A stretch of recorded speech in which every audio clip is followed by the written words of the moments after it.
আমি ইহুদিও নই, আমি খ্রিস্টানও নই, আমি অগ্নি উপাসক নই, আমি বৌদ্ধও নই, আমি হিন্দুও নই, এমনকি আমি মুসলমানও নই।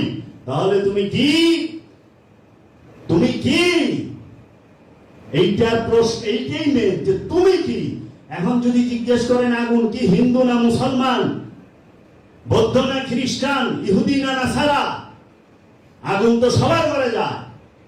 বাতাস হিন্দু না মুসলমান, বৌদ্ধ না খ্রিস্টান, ইহুদি না মুসলমান।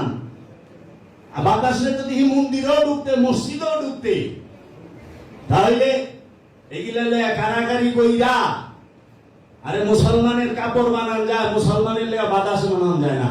মুসলমানের কাপড় কাইটা পাঞ্জাবি বানান যায়, কিন্তু মুসলমানের লেগে কাইটা আলাদা অক্সিজেন বানান যাইব না, আলাদা মুসলমানের লেগে আগুন বানান যাইব না। এই সাম্প্রদায়িকতা শেষ করেন, অসাম্প্রদায়িক। এর জন্য কোরআন বলেছে প্রতিটা মানুষ তার বাপ দাদার ধর্ম পালন করে এবং প্রতিটা মানুষ সে শয়তানের পূজা করে। এখানে মানুষ শব্দ উচ্চারণ করা হয়েছে, আমানু বলে নাই, মুমিন বলে নাই, মানুষ। প্রতিটা মানুষ বাপ দাদার ধর্ম পালন করে। কারণ বাপের সাইনবোর্ড কান দিলে, এই জন্য বাবা জাহাঙ্গীর বলেছে আমি সাইনবোর্ড চাই না, আমি সত্য চাই।